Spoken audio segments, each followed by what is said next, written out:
Now, the current pension system is like this. Now, it's fully funded by the national government. In other words, it's appropriated annually in the budget, but there's no contribution from the retirees. Okay, you have a kind of, that's a unique kind of pension system. Right now, I think it's in the neighborhood of around 120 to 130 billion pesos in the 2023 budget. If the salary of the incumbent is doubled, you get your pension doubled also. Okay? A pension can be received after 20 years of service with no minimum pensionable age. So some of them, they get recruited at the age of 20, so they can already retire at the age of 40. Okay? You have three groups of people: the military uniform personnel, you have the private sector, the SSS, those who retired under SSS, and those who retired under GSIS, government workers. The average monthly pension, this is monthly. Good morning, Malacanang Press Corps, and welcome to our press briefing this morning, March 28th. President Ferdinand R. Marcos Jr. presided over the sectoral meeting this morning. Tinalakay dito ang proposed merger of Land Bank of the Philippines and the Development Bank of the Philippines. The proposed merger aims to have a more robust and competitive bank that will provide better and more accessible financial services for Filipinos. Aside from this, the updates on the proposed military and uniform personnel pension reform was also discussed. And to give us more details on this, kasama natin ngayon si Finance Secretary Benjamin Diokno. Good morning, Sec Diokno. Thank you. As mentioned earlier, two topics were taken up today, both what I consider game-changing. No? The first one is the merger of the Development Bank of the Philippines and the Land Bank of the Philippines. By merging the two, it will now become the number one bank in the Philippines, okay, ahead of Banco de Oro in terms of asset.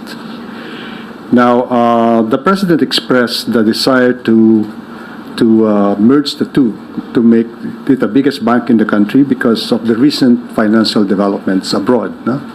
And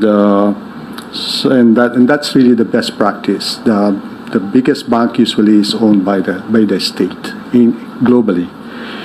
Now, he expressed concern that in the process of merging, that none of the services provided by either bank will be lost. And we assured him that with the merger, because both the Land Bank and DBP are universal banks, they do almost the same, right? Except that one is focused on agri, the other one on industrial projects. But they do practically the same. And that as a result of the merger, there will be savings, and the merged bank will be stronger. And in fact, one likely outcome of this is that maybe the interest rate that they will charge will be lower than either of the two at the moment. Between the two of them, of course, as you know, the Land Bank is the bigger bank, right? It has how many branches? Land Bank has 752 branches at the moment, and the Development Bank of the Philippines has 147 branches. Now, we mapped them, and as a result of the merger, only 22 branches of DBP will be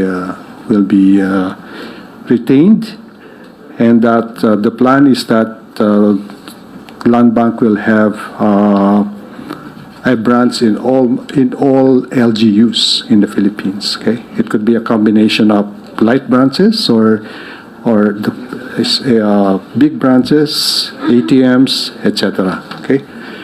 Now, ang advantage nito talaga is that we will be able to save a lot of money for the national government.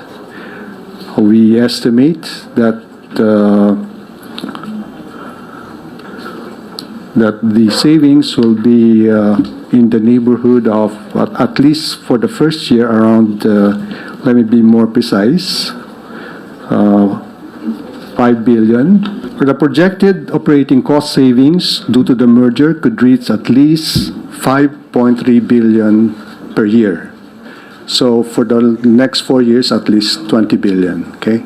And this is even understated because this does not include revenues that can be derived from the sale of redundant assets of DBP's various properties, such as its head office in Makati, a property in BGC, various branch properties, equipment, and licenses, and income that can be derived from the proceeds of such sale.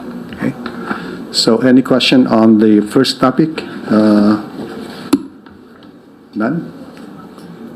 No question? Let me go to the second topic, which is, again, this is another game-changing reform.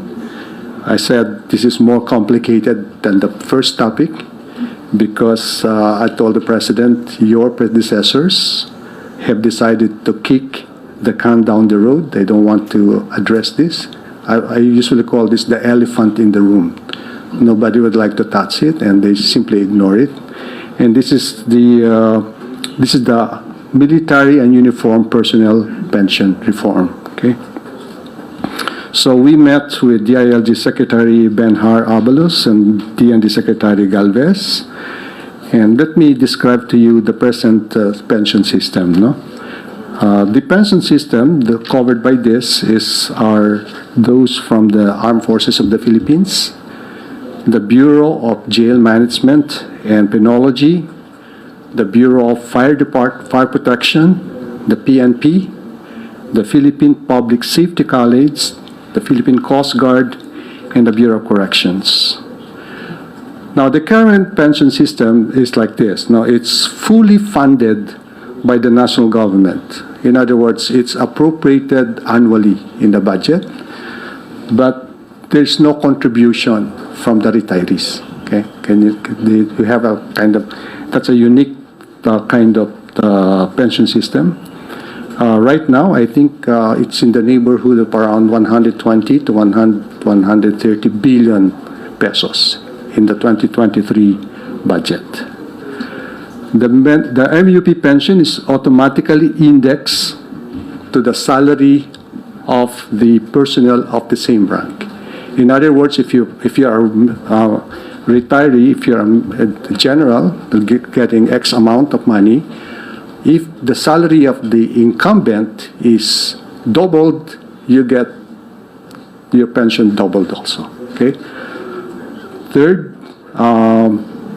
when MUPs or military uniform personnel retire, they're given one rank higher. Okay, granted one rank higher.